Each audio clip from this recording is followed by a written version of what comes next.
이 367페이지 13번 문제 보면 되겠죠.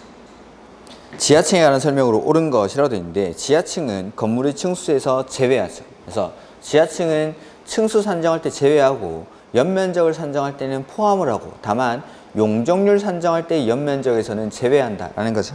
그 다음에 2번, 지하층의 바닥 면적은 용적률을 산정할 때에는 연면적에서 제외된다. 이게 맞죠.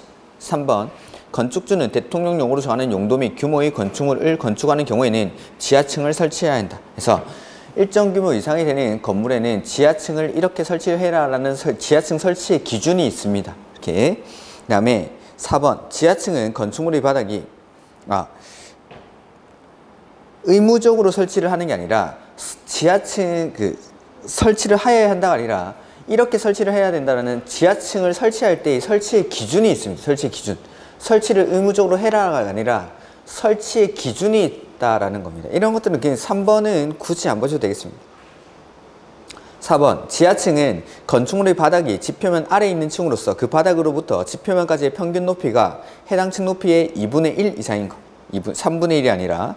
5번, 지하층의 바닥으로부터 지표면까지의 높이가 다른 경우에는 가장 높은 높이가 아니라 평균 높이, 최고 높이, 최저 높이 아니고 평균 높이를 기준으로 하죠.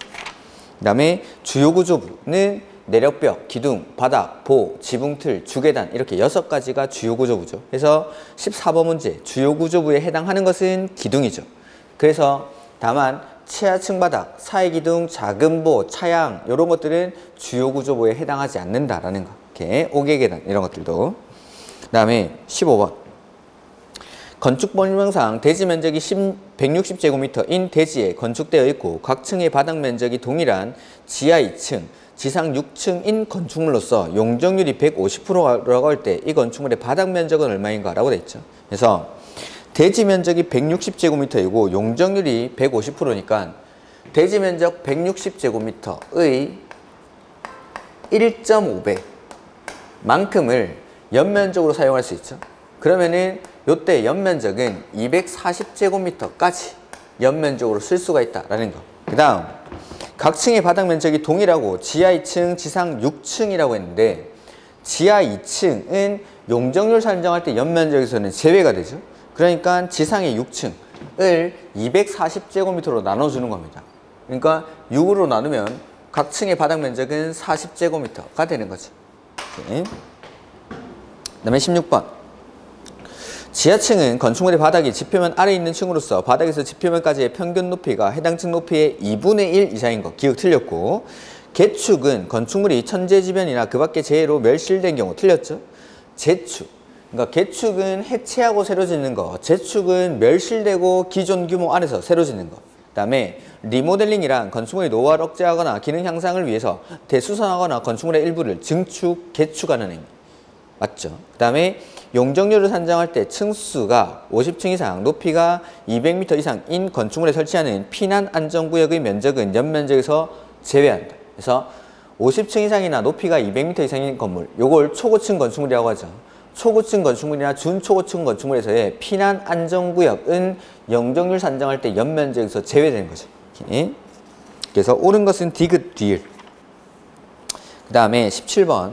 건축법령상 다중이용 건축물에 해당하지 않는 것. 자, 다중이용 건축물이라는 건 종교시설, 운수시설 중 여객용 시설, 그 다음에 문화집회시설, 그 다음에 판매시설, 그 다음에 의료시설 중 종합병원, 숙박시설 중 관광숙박시설로 쓰는 바닥면적 합계가 5,000제곱미터 이상인 걸 다중이용 건축물이라고 하죠. 그 다음, 이게 아니더라도 16층 이상인 건축물은 다중이용 건축물에 해당합니다.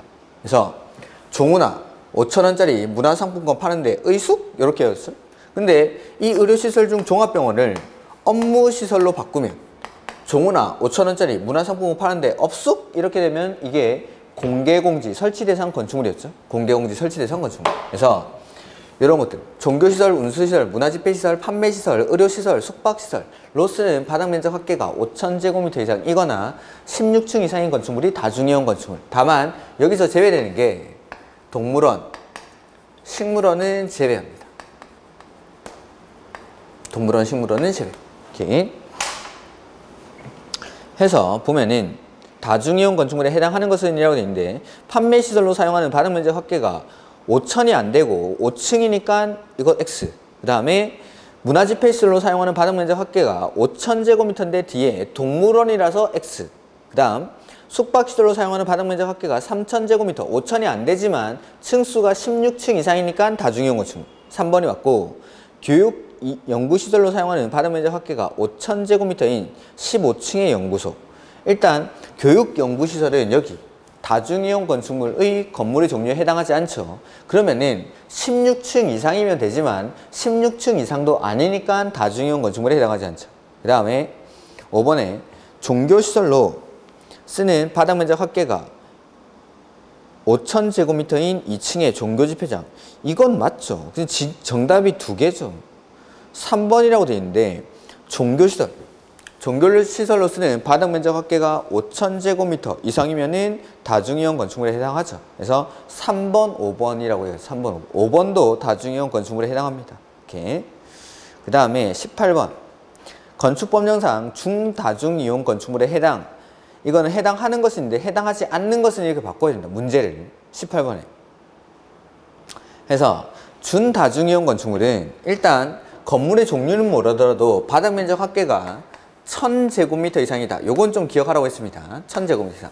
그래서 준다중이용 건축물이라는 건 다중이용 건축물에 해당하지 않는 건축물 중에 바닥면적이 1,000제곱미터 이상인 해설해 보시면 다음의 시설들 해서 여기 다중이용 건축물에 해당하는 건물의 종류들이 포함이 되어 있고 거기에다가 몇 가지 더 추가가 됩니다. 그래서 자 문화집회시설 요거는 여기 있죠. 그 다음에 종교시설도 다중이용 건축물에 해당하고 판매시설, 운수시설 중 여객용시설, 의료시설 중 종합병원.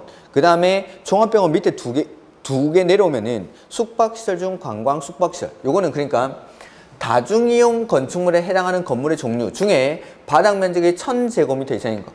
요거는 준다중이용 건축물에 해당하고 종류가 몇 가지 더 추가가 됩니다. 종류가. 해서 보면은 여기 다중이용 건축물의 종류에 없던 것들 보면은 노유자시설이라든지 교육연구시설, 운동시설, 위락시설, 장례시설, 관광휴게시설 이렇게 한 6가지 정도가 더 추가가 되죠. 이렇게 건물의 종류는 다 못 외우더라도 이런 게 있다 정도, 이런 게 있다 정도. 대신에 준다중이용 건축물은 바닥 면적이 1,000제곱미터 이상인 것을 말합니다. 1,000제곱미터 이상. 예.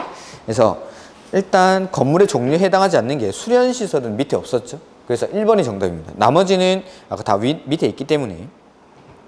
그래서 해당하지 않는 것이라고 문제를 바꾸고 정답을 1번으로 해야겠지. 그 다음에 19번. 면적이나 층수, 산정 방법 등에 관한 설명으로 틀린 것. 우리 책은 면적, 높이, 층수를 산정하는 방법이 앞쪽에 나오니까 미리 설명을 드리면은 노트는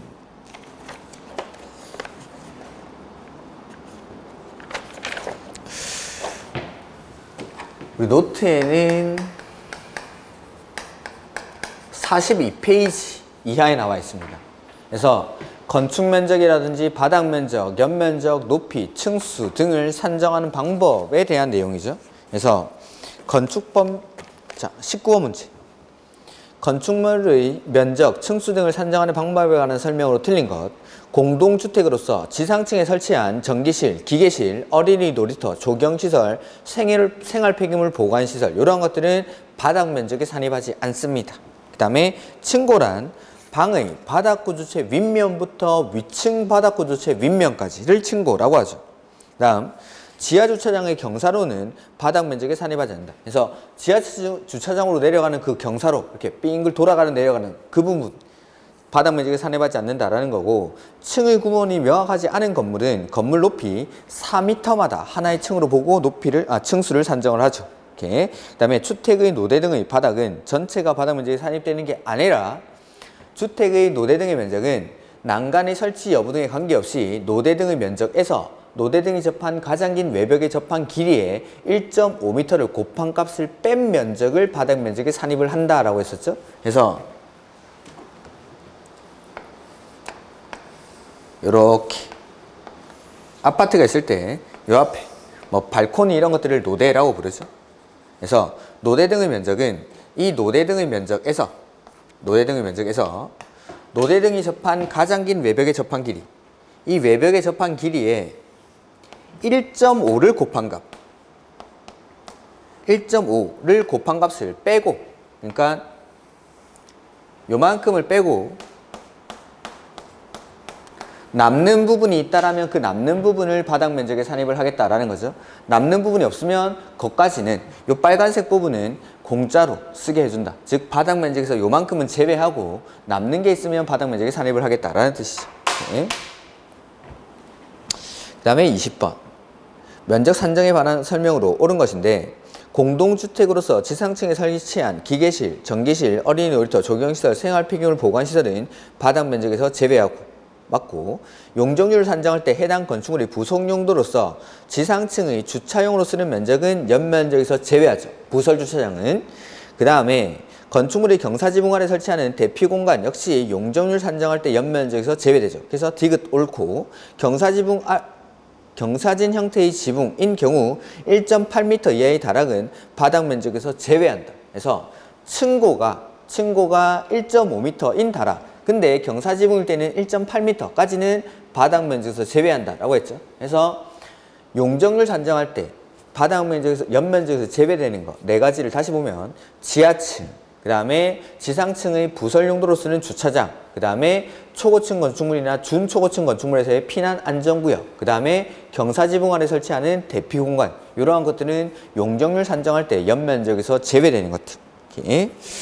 그래서 정답은 2번이고 21번 문제.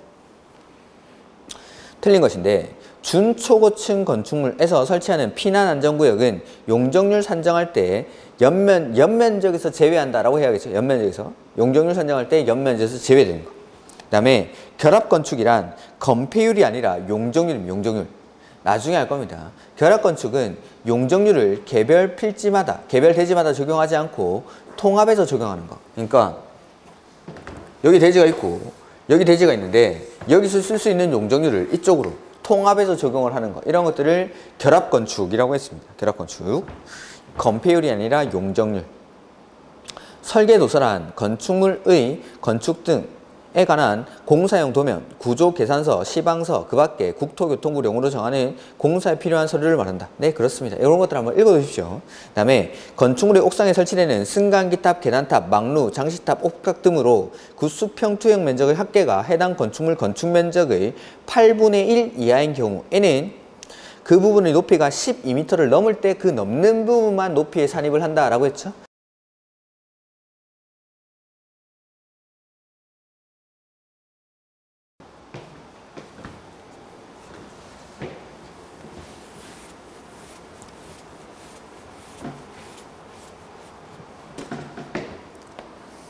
건축물이 이렇게 있고 이 건축물의 옥상 부분에 설치하는 승강기탑, 계단탑, 막루, 장식탑, 옥탑 이러한 것들은 이 부분의 수평 투영 면적 합계가 해당 건축물 건축 면적의 8분의 1 이하일 때, 다만 주거 전용 면적이 85제곱미터 이하인 것들은 6분의 1 이하일 때, 6분의 1 이하일 때, 층수를 산정할 때는 층수에서는 아예 제외하고 높이를 산정할 때는 이 부분의 높이가 12m를 넘는 경우에는 그 넘는 부분만 높이에 산입을 하고 나머지는 높이에서 제외를 하겠다라는 거죠. 이렇게. 그 다음에 5번. 처마 높이는 집 표면으로부터 건축물의 지붕틀 또는 이와 비슷한 수평재를 지지하는 벽, 깔돌이 또는 기둥의 상단까지의 높이를 한다. 그래서 처마 높이라는 건 이런 것들이죠.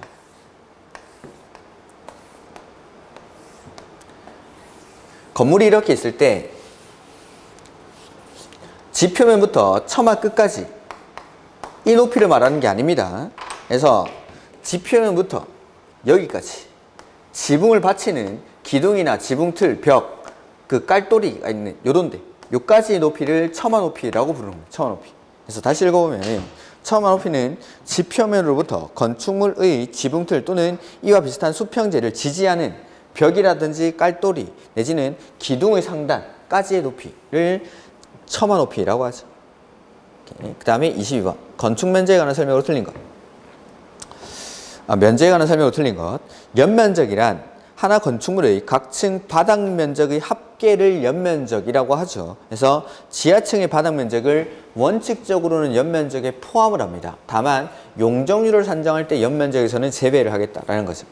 그 다음에 바닥 면적이란 건축물의 각 층 또는 그 일부로서 벽, 기둥, 그 밖에 이와 유사한 구획의 중심선으로 둘러싸인 부분의 수평 투영 면적. 그래서 바닥 면적, 건축 면적은 건물의 외벽의 중심선으로 둘러싸인 부분의 수평 투영 면적. 그 다음에 바닥 면적은 건축물의 각 층이라든지 내지는 그 일부로서 벽이나 기타 구획의 중심선으로 둘러싸인 부분의 수평 투영 면적을 바닥 면적이라고 하죠. 그 다음에 3번 건축 면적이란 건축물의 외벽의 중심, 내부선이 아니라 중심선. 그 다음에 연면적의 합계란 건축물의 각 동과 각 층의 바닥 면적의 합계를 말한다. 연면적이란 그냥 바닥 면적의 합계를 말하죠. 바닥 면적 합계. 그래서 건축물의 각 동, 그러니까 각 동이라는 건 하나의 대지에, 아까도 말씀드렸지만 여기 하나의 대지에 건물이 한 동이 있고 옆에 한 동을 더 짓는 겁니다. 이럴 때는 원칙적으로 이 두 동의 연면적을 합산한 걸 연면적이라고 합니다. 이렇게. 그 다음에 각 층, 바닥 면적의 합계를 연면적이라고 한다. 그 다음에 대지 면적은 대지의 수평 투영 면적으로 하며 도시군 계획설인 도로, 공원 등에 포함되어 있는 면적은 대지에서 빼죠. 이렇게. 그래서 대지 면적 산정할 때 제외되는 게 도시군 계획시설로 결정된 부분, 그리고 소요 대비에 미달하는 도로에서 지정된 건축성과 도로 사이의 면적, 그 다음에 가각제재되는 부분은 대지 면적 산정할 때 제외한다라는 거. 이렇게. 그 다음에 23번 바닥 면적에 포함되는 것이라고 되어 있죠. 그래서 건축물의 노대 등의 바닥은 난간 등의 설치 여부에 관계없이 노대 등이 접한 면적에서 노대 등이 접한 가장 긴 외벽의 접한 길이의 1.5m로 꽃방값을 빼고 남는 게 있으면 바닥 면적에 산입을 하죠. 그러니까 1.5m를 곱한 값만큼은 바닥 면적에서 제외되는 부분이고 그 곱한 값을 빼고 남는 면적은 바닥 면적에 포함을 한다라는 거. 이렇게. 그 다음에 필로티 구조 부분의 차량의 통행 또는 주차에 전용되는 경우에는 바닥 면적에서 제외하죠. 그래서 필로티 부분이 공중의 통행이나 차량의 통행, 주차에 전용되는 경우 이럴 때에는 바닥 면적을 제외하고 그 다음에 공동주택일 때도 바닥 면적에서는 제외한다. 필로티 부분은. 그 다음에 3번 건축물의 외부 또는 내부에 설치하는 굴뚝, 더스트 슈트, 설비 덕트 그 밖에 이와 비슷한 것을 설치하기 위한 구조물 역시 바닥 면적에서 제외합니다. 그 다음에 옥상, 옥외, 지하에 설치하는 물탱크, 기름탱크, 냉각탑, 정화조, 도시가스 정화기 이런 것들도 바닥 면적에서 제외하죠. 그 다음에 공동주택의 지상층에 설치한 전기실, 기계실, 어린이 놀이터, 생활 폐기물 보관시설, 조경시설 이런 것들은 바닥 면적에서 제외한다라는 거. 네. 그래서 시험에는 이 바닥 면적에서 제외되는 것들이 시험에는 자주 출제가 됩니다. 그 다음에 24번 건축물의 면적 및 높이 등의 산정 방법에서 틀린 것. 반자 높이가 1.5m 이하인 다락은 바닥 면적을 제외한다. 층고가 반자 높이가 아니라 층고가 1.5m 이하인 다락은 바닥 면적에서 제외하고 경사지붕일 때는 1.8m 이하. 그 다음에 건축물 중 집 표면으로부터 1m 이하인 부분은 건축 면적에 산입하지 않는다. 그래서 이런 것들이라고 했죠. 건물을 지었는데 집 표면에서 뭐 이렇게 계단 같은 걸 설치해 가지고 출입문을 설치를 하는 거죠. 그러면은 집 표면으로부터 1m 이하에 있는 부분까지도 바닥 면적에 산정을 해버리면은 건축 면적에 산정을 하면 계단 부분이라든지 건물에 부가적으로 접해서 이렇게 설치하는 그런 부분들이 건축 면적에 포함이 되니까 이러한 것들을 빼주기 위해서 집 표면으로부터 1m 이하인 부분은 바닥 면적에서 제외합니다. 건축 면적에서 죄송합니다. 그 다음에 3번에 건축물의 부속 용도로서 지상층의 주차용으로 사용되는 면적은 용적률 산정할 때 연면적에서 제외하죠. 그 다음에 공동주택의 지상층에 설치한 전기실, 기계실, 어린이 놀이터, 조경시설, 생활 폐기물 보관시설 이런 것들은 바닥 면적에 산입하지 아니한다. 그 다음에 건축물의 높이는 집 표면으로부터 그 건축물의 상단까지, 그 상단이 바로 옥상 바닥을 말하는 거죠. 옥상 바닥. 그 다음에 용어에 관한 정의 틀린 것. 연면적이란 각 층 바닥 면적의 합계로서 지하층의 바닥 면적을 포함하죠. 자, 일반적인 연면적을 산정할 때는 지하층을 포함하지만 용적률 산정할 때의 연면적에서 제외되는 겁니다. 일반적으로 연면적 하면은 지하층을 포함해서 산정을 한다라는 거. 그다음에 지하층이란 건축물의 바닥이 지표면 아래에 있는 층으로서 바닥에서 지표면까지의 평균 높이가 해당 층 높이의 2분의 1 이상인 것. 그 다음 거실이란 건축물 안에서 거주, 집무, 작업, 집회, 기타 목적을 위해서 사용되는 막, 즉 사람들이 거하는 실을 거실이라고 하죠. 이렇게. 그 다음에 건축물의 유지관리란 건축물의 소유자나 관리자가 사용 승인된 건축물의 대지, 구조, 설비 및 용도 등을 지속적으로 유지하기 위해서 건축물이 멸실될 때까지 관리하는 행위를 말한다. 이런 것들 한번 읽어두시고, 그 다음에 초고층 건축물이란 50층 이상이거나 높이가 200m 이상인 건축물. 그 다음에 26번 틀린 것인데, 발코니란 건축물의 내부와 외부를 연결하는 완충 공간으로서 전망이나 휴식 등의 목적으로 건축물의 외벽에 접해서 부가적으로 설치되는 공간을 말한다. 그렇죠? 뭐 실내 건축 이런 것들도 한번 읽어봐 보십시오. 중요한 거 아니니까. 그 다음에 3번 설계도서란 아까 나왔던 거죠? 설계도서. 그 다음에 초고층 건축물이란 층수가 50층 이상이거나 높이가 200m 이상. 자, 초고층 건축물은 50층 이상이거나 높이가 200m 이상, 고층 건축물은 30층 이상이거나 높이가 120m 이상. 그 다음에 준초고층 건축물이란 고층 건축물 중에서 초고층 건축물에 해당하지 않는 건축물이 준초고층 건축물. 이렇게. 그 다음에 27번 문제. 지하층이 3개 층이고 지상층은 전체가 층의 구분이 명확하지 아니한 건물로서 건축물의 바닥은 400제곱미터이며 200제곱미터인 부분은 16m, 200제곱미터인 부분은 높이가 20m이다. 이 건축물의 층수는 이라고 되어 있죠. 일단 층수를 산정할 때 지하층은 빼죠. 그러니까 지하층은 상관할 필요가 없고, 그 다음에 층의 구분이 명확하지 않은 건물인데 일정한 200제곱미터인 부분은 16m, 200제곱미터인 부분은 20m. 자, 16m인 부분은 층수가 4층이 되죠. 층의 구분이 명확하지 않을 때는 높이 4m마다 한 개의 층으로 보니까. 그 다음에 20m의 부분은 5층. 그리고 건물의 부분에 따라 층수가 다를 때는 가장 많은 층수, 5층을 그 건물의 층수로 산정을 하죠. 이렇게. 그 다음에 28번 문제. 층수 산정에 관해서 설명으로 틀린 것. 지하층도 원칙적으로 층수에 산입된다. X. 지하층은 층수에 산입하지 않죠. 틀렸죠. 그 다음에 승강기 탑 등의 옥상 부분은 수평 투영 면적의 합계가 해당 건축물의 건축 면적의 8분의 1을 초과하는 때에는 원칙적으로 산입이 된다. 그렇죠.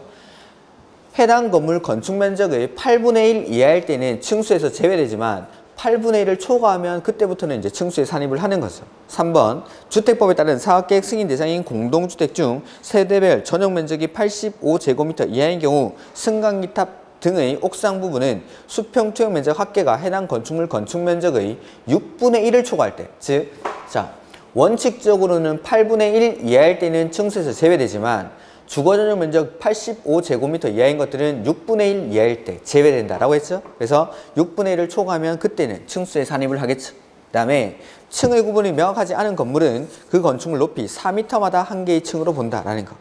그 다음에 부분에 따라 층수가 다를 때는 그중 가장 많은 층수. 그 다음에 29번 문제. 이런 거 보지 마십시오. 그냥. 건축위원회 심의 이런 것들은 안 보겠습니다. 그 다음에 이제 건축물의 건축 해서, 자, 건축 허가의 절차죠. 여기서부터는 노트는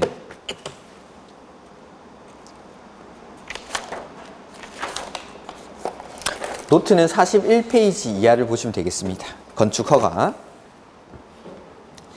건축법에서는 뭐니 해도 이 건축 허가가 가장 중요한 거죠.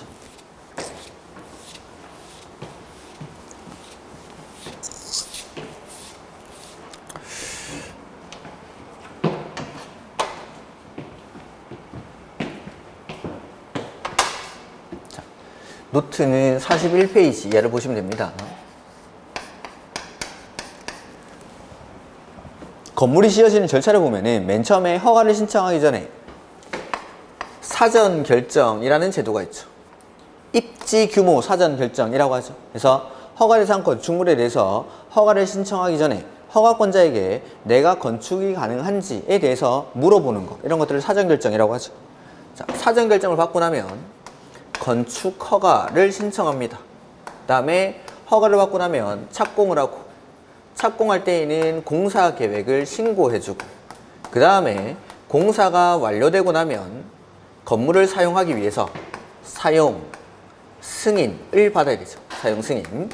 요게 건축 허가이자. 다만 예외적으로 임시 사용 승인을 받은 경우에도 건물을 사용할 수가 있습니다. 그래서 사전 결정이라는 건 입지나 건축물의 규모 내지는 내가 허가 받을 수 있는지 없는지에 대해서 사전 결정을 신청할 수 있다라는 거죠. 허가권자한테. 그 다음에 뭐 교통용량 평가서의 검토를 동시에 신청할 수 있고, 그 다음에 건축위원회 심의랑 교통용량 평가서의 검토를 동시에 신청할 수 있다라는 거. 그 다음에 이 사전 결정을 신청하는 건축물의 대지가 소규모 환경 영향 평가 대상일 때에는 환경부 장관이나 지방환경관서의 장과 협의를 해야 된다. 그래서 사전 이런 것들이 있었고, 그 다음에 사전 결정을 통지받았을 때 의제되는 사항이 4가지가 있었죠.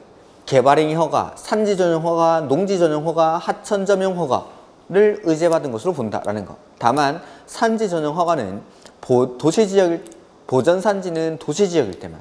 그래서 사전 결정을 통지받았을 때 의제되는 거, 개발행위 허가, 산지 전용 허가, 농지 전용 허가, 하천 점용 허가가 의제가 되는데, 보전산지는 도시지역일 때만 산지 전용 허가가 의제가 됩니다. 그 다음 사전 결정을 통지받은 날로부터 얼마 안에 허가 신청을 하죠?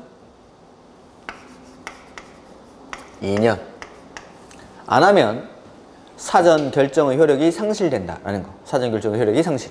그 다음에 참고로 하나 두는데, 건축위원회 심의를 거치는 건축물이 있습니다. 그래서 허가를 하려면 건축위원회 심의를 거쳐서 허가를 해야 되는 건물이 있는데, 이때 심의를 거친 건축물 역시 2년 안에 허가를 신청해야 되고, 허락을 신청 안 하면 심의의 효력이 상실된다. 요거까지도 같이 알아두죠. 그래서 사전 결정을 받았거나 심의를 거친 건축물은 통지받은 날로부터 2년 안에 허가를 신청해야 되고, 안 하면 사전 결정의 효력이나 심의의 효력이 상실된다라는 거. 이렇게.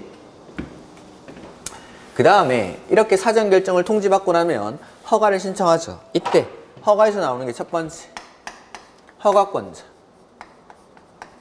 건축 허가를 누가 해주냐라는 거죠. 원칙은 시장, 군수, 구청장이 건축 허가권자. 그래서 건물을 건축하거나 대수선할 때는 시장, 군수, 구청장에게 허가를 받아야 됩니다. 다만 예외적으로 21층 이상이나 연면적 합계가 10만 제곱미터 이상인 건축물, 이런 건물들을 내가 특별시 내지는 광역시에서 건축을 하는 거죠. 이럴 땐 허가권자가 바뀌죠. 특별시장, 광역시장으로. 근데 이런 건물을 시나 군에서 건축하려고 합니다. 시나 군에서. 이럴 때에는 허가를 그대로 시장, 군수가 하죠. 시장, 군수가. 다만 시장, 군수는 저런 건물을 허가하기 전에 도지사에게 승인을 받아야 됩니다. 그래서 허가를 내어주기 전에 승인을 받아야 된다라고 해서 이걸 사전 승인이라고 하죠. 사전 승인. 도지사의 승인을 받아야 된다라는 거. 이렇게. 그래서 도지사의 사전 승인을 받아야 되는 건물이 첫 번째가 대형 건축물, 21층 이상이나 10만 제곱미터 이상인 건축물을 말하는 거죠. 다만 이런 21층 이상이나 10만 제곱미터 이상인 건축물, 이 첫 번째 연면적의 30% 이상을 증축해서 21층 이상으로 되거나 10만 제곱미터 이상이 되는 경우를 포함을 하고, 중요한 게 여기서 제외되는 것들이죠. 그래서 빠지는 게 공장, 그 다음에 창고, 그 다음에 건축위원회 심의를 거친 건축물, 이러한 건물들은 제외합니다. 이렇게. 그 다음에 도지사의 사전 승인 대상 두 번째가 자연환경이나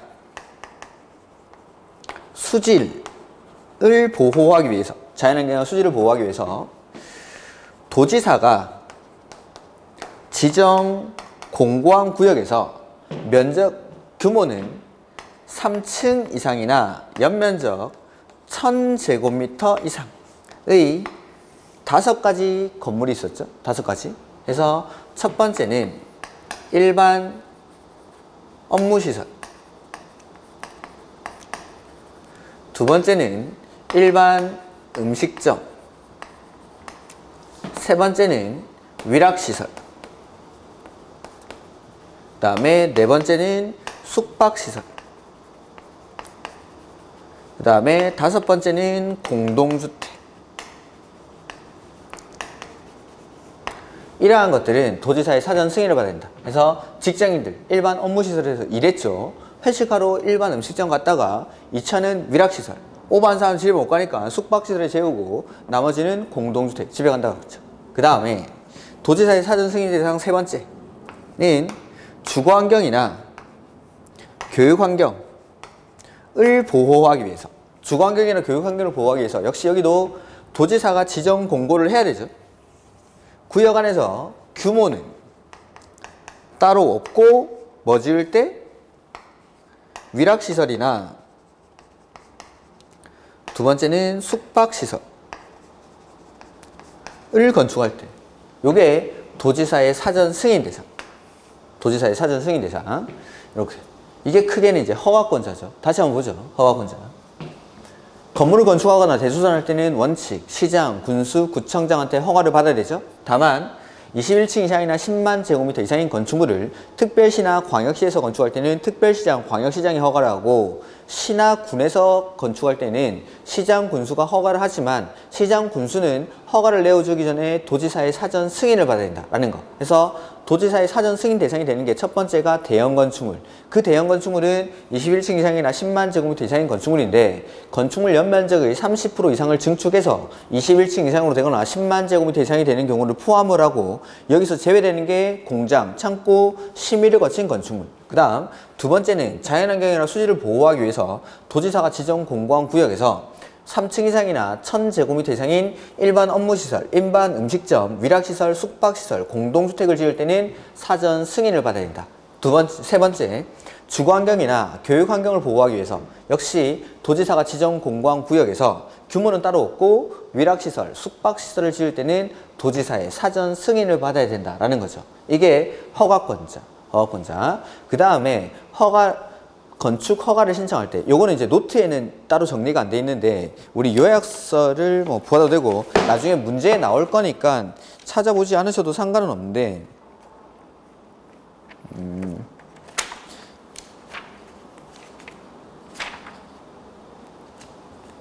건축 허가에서 도지사 이 요약서는 제가 지금부터 말씀드릴 거는 요약서는 페이지 287페이지에 나옵니다. 287페이지. 대지의 소유권 확보라는 게 있죠. 대지의 소유권 확보. 그래서 허가를 신청할 때에는 원칙적으로 소유권을 100% 확보하는 게 원칙.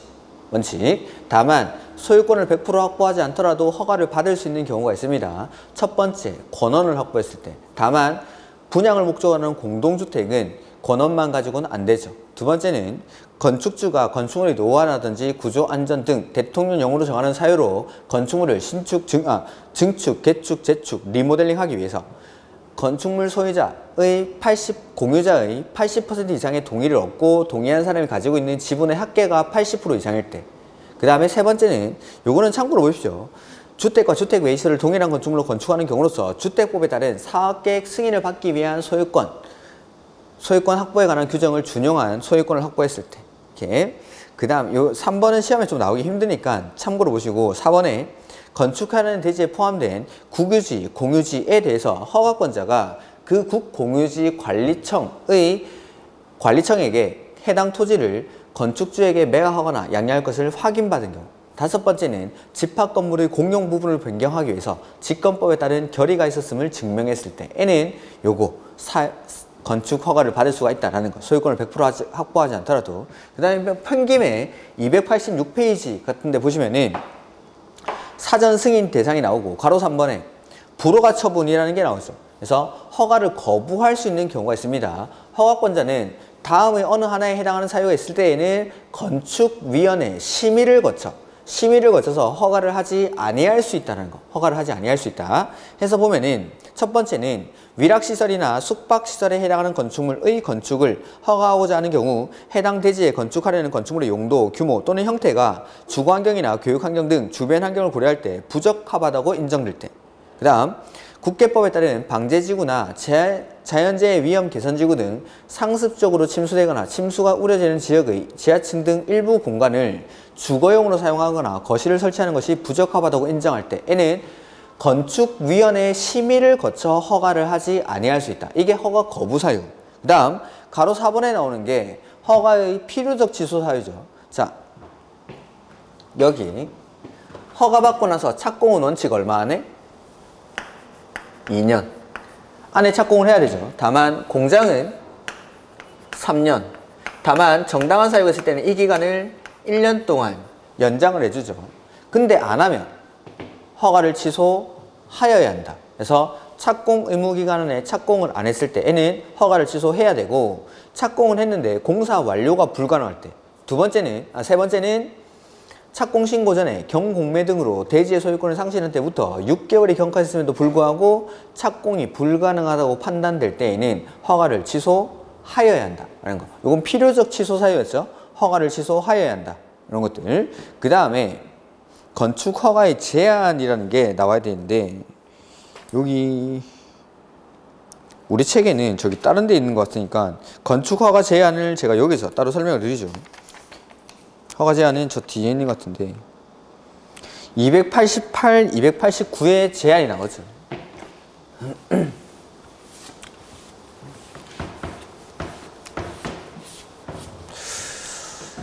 일정한 사유가 있을 때에는 허가를 제한할 수가 있죠.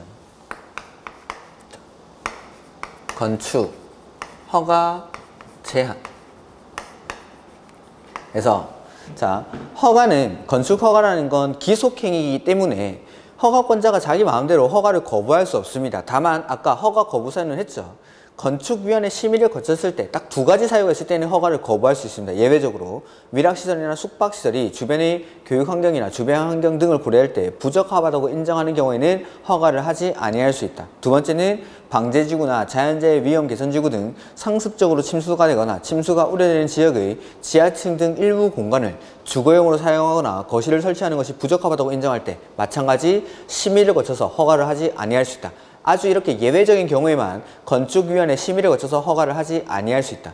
예외적인 거부 사유입니다. 마찬가지 기속행위, 허가권자에게 재량이 없기 때문에 허가를 제한할 수 없습니다. 허가권자는. 그래서 건축 허가 제한에서 허가권자는 제한 X라고 말씀을 드렸죠.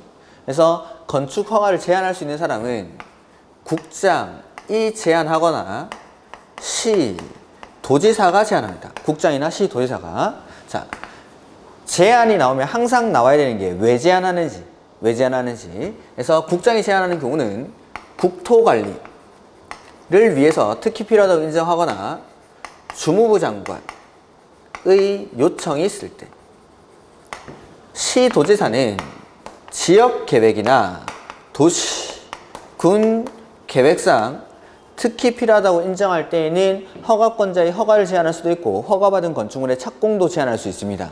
그리고 건축 허가 제한은 제한하는 기간이 2년에다가 연장은 한 차례 1년 연장할 수 있죠. 2년 플러스 1년. 그 다음 시도지사가 시장, 군수, 구청장의 허가를 제한한 경우에는 즉시 국장에게 보고를 해야 됩니다. 그리고 이 보고를 받은 국장은 제한 내용이 지나치다고 인정하는 경우에는 해제를 명할 수 있다라는 거. 해제를 명할 수 있다라는 거. 요게 건축 허가 제한에 관한 내용이죠. 이렇게. 그 다음에 뭐 제한할 때는 주민한테 의견 듣고 심의를 거쳐서 제한합니다. 주민한테 의견까지 듣는다라는 거. 그게 좀 특이한 건데 일단은 이런 것들이 건축 허가에 관한 내용이죠. 문제 몇 문제 풀어보고 모자란 내용들은 보충을 하도록 하겠습니다. 자. 379 문제집 379페이지의 1번 사전 결정부터 나와야겠죠. 틀린 것. 허가 대상 건축물을 건축하려는 자는 허가를 신청하기 전에 허가권자에게 그 건축물을 해당 대지에 건축하는 것이 이 법이나 다른 법령에서 허용되는지에 대해서 사전 결정을 신청할 수 있다. 네. 허가 대상 건축물에 대해서 허가를 신청하기 전에 허가권자한테 물어보는 게 사전 결정이라는 거죠. 그 다음에 2번 허가권자는 사전 결정이 신청된 건축물의 대지 면적이 소규모 환경 영향 평가 대상 사업인 경우에는 환경부 장관이나 지방환경관서의 장과 협의합니다. 그 다음 계획관리지역에 지정된 보전산지에 사전 결정을 통지받은 경우 산지 전용 허가를 받은 것으로 본다. 자, 의제되는 사항이 4가지 있었죠. 개발행 사전 결정을 통지받으면 의제받은 것으로 보는 것들이 개발행위 허가, 산지 전용 허가, 농지 전용 허가, 하천 전용 허가였는데 그 중에서 보전 산지일 때 산지 전용 허가는 도시 지역일 때만 산지 전용 허가가 의제가 됩니다. 그럼 다시 보면 계획관리 지역은 도시 지역이 아니죠. 이런 보전 산지에서는 산지 전용 허가가 의제가 되지 않습니다. 보전 산지일 때 산지 전용 허가는 도시 지역일 때만 3번이 틀렸고 4번 사전 결정을 신청하는 자는 건축위원회 심의와 교통영향평가서의 검토를 동시에 신청할 수 있다라는 거고 사전 결정 신청자는 사전 결정을 통지받은 날로부터 2년 안에 허가를 신청해야 되고 안 하면 사전 결정의 효력이 상실된다라는 거. 2번 틀린 것인데 2번 문제 건축 허가 대상 건축물에 대해서 사전 결정을 신청할 수 있다. 네, 사전 결정은 허가 대상 건축물에 대해서 사전 결정을 신청하는 거죠. 그 다음에 건축법 또는 관계 법령에 따른 허가의 기준 및 건축 제한, 그 완화에 관한 사항 등을 고려해서 해당 대지에 건축 가능한 건축물의 규모에 대해서 사전 결정을 신청할 수 있다. 네, 그래서 사전 결정을 신청할 수 있는 건 해당 대지에 내가 건축이 가능한지 아닌지, 건축 가능 여부. 그 다음에 두 번째는 건축 가능한 건축물의 규모. 세 번째는 내가 허가를 신청할 때 고려해야 되는 사항 등에 대해서 사전 결정을 신청할 수 있습니다. 그 다음 개발행위 허가가 의제되는 내용에 포함된 사전 결정을 하려면 미 관계 행정기관의 장과 협의를 해야 하며 협의를 요청받은 관계 행정기관의 장은 요청받은 날부터 15일 안에 의견을 제출해야 한다. 이건 맞습니다. 제가 요거는 다음에 한번 같이 정리를 할 건데 우리가 앞에서도 많이 했었는데 개발행위 허가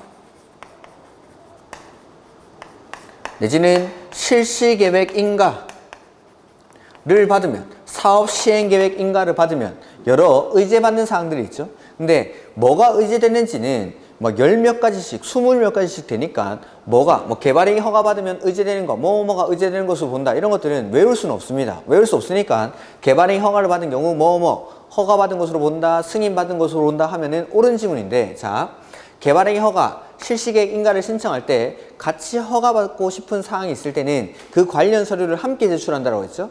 그 각 관련 서류를 함께 제출을 하면 개발행위 허가권자는 그 사안에 대해서는 내가 잘 모를 수도 있으니까 관계행정기관의 장에게 협의 요청을 합니다. 그리고 협의 요청을 받은 관계행정기관의 장이 답변을 주는데 이 답변 주는 기간이 법에 따라서 약간씩 날짜가 차이가 있습니다. 의제받는 사항에 대해서 협의 요청을 받은 관계행정기관의 장이 답변 주는 기간 그게 건축법에서는 15일입니다. 한번 정리해보면은 국계법에서 개발행위 허가받은 사항에 대해서 개발행위 허가 신청 시 의제받는 사항에 대해서 협의 요청을 받은 관계행정기관은 20일 안에 답변 줍니다. 도시개발법도 20일 안에 답변 줍니다. 그러니까 실시계획 인가를 신청한 경우 의제받는 사항에 대해서 협의 요청을 받은 관계행정기관의 장이 답변 주는 기간이 20일. 정비법에서는 사업시행계획서를 작성하죠. 사업시행계획 인가를 받은 경우 뭐뭐에 대한 허가를 받은 것으로 본다. 그럴 때에는 관계행정기관의 장에게 협의 요청을 해야 되는데 그 협의 요청을 받은 관계행정기관의 장이 답변 주는 기간이 30일. 즉 정비법에서는 의제받는 사항에 대해서 협의 요청을 받은 관계행정기관의 장이 답변 주는 기간이 30일입니다. 그 다음에 건축법은 15일. 그래서 지금 지문에 15일이라고 되어 있는 거죠. 건축법에서는. 그러니까 사전 결정을 받으면 의제받는 게 4가지. 개발행위 허가, 산지 전용 허가, 농지 전용 허가, 하천 전용 허가. 그 다음 건축 허가를 받았을 때도 의제되는 사항이 여러 가지 있죠. 그런 사항에 대해서도 15일 안에 협의 요청을 받은 관계행정기관의 장이 답변 줍니다. 그 다음 주택법에서는 다시 20일. 자, 이 날짜들은 의제받는 사항에 대해서 협의 요청을 받은 관계행정기관의 장이 답변 주는 기간입니다. 의제받는 사항에 대해서 국계법, 개발법은 20일, 정비법은 30일, 건축법은 15일, 주택법은 다시 20일. 의제받는 사항에 대해서 협의 요청을 받은 관계행정기관의 장이 답변 주는 기간. 그래서 지금 여기는 15일 이내 의견을 제출해야 한다. 옳은 지문입니다. 그 다음에 4번 관계행정기관의 장이 위 3에서 정한 기간 내에 의견을 제출하지 아니하면 협의가 이루어진 것으로 본다. 그렇고 사전결정 신청자는 사전결정을 통지받은 날로부터 2년 안에 공사에 착수를 하는 게 아니라 2년 안에 허가를 신청해야죠. 자, 여기 볼까요? 사전결정을 통지받으면 2년 안에 허가를 신청하는 거지. 지금 지문은 사전결정을 통지받은 날로부터 2년 안에 착공을 해야 된다라고 써져 있으니까 틀린 지문입니다. 2년 안에 허가를 신청해야 한다라는 거. 그래서 5번이 정답. 그다음에 3번 허가권자는 원칙적으로 시장, 군수, 구청장이다. 그렇죠? 건축물을 건축하거나 대수선하려는 자는 시장, 군수, 구청장의 허가를 받아야 됩니다. 그 다음에 2번 방제지구나 자연재해 위험 개선지구 등 상습적으로 침수되거나 침수가 우려되는 지역의 지하층 등 일부 공간을 주거용으로 사용하거나 거실을 설치하는 것이 부적합하다고 인정하는 경우에는 허가권자는 건축위원회 심의를 거쳐 허가를 하지 아니할 수 있다. 허가 거부 사유를 말하는 거죠. 허가 거부 사유. 그 다음에 허가권자는 원칙상 재량행위가 아니라 기속행위. 그러니까 재량행위의 반대말이 이 기속행위입니다. 기속행위라는 건 권한자에게 재량이 없다라는 걸 기속행위라고 합니다. 기속행위. 그래서 건축 허가의 거부 원칙적으로 안 됩니다. 허가 거부하는 거 안 되고 허가를 제한하는 것도 안 되는데 허가 거부는 예외적으로 특별한 사유가 있을 때만 허가를 거부할 수 있다라는 거. 이렇게.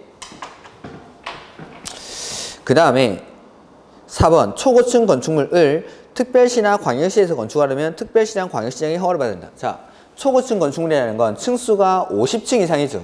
즉 21층 이상인 건축물을 특별시나 광역시에서 건축할 때에는 특별시장, 광역시장이 허가를 해야 되니까 맞죠. 그 다음에 허가를 받은 자가 허가를 받은 날로부터 2년 안에 공사에 착수하지 아니한 경우 허가를 취소하여야 한다. 그래서 원칙적으로 2년, 공장은 3년. 다만 정당한 사유가 있을 때는 이 기간을 1년을 연장을 해주죠.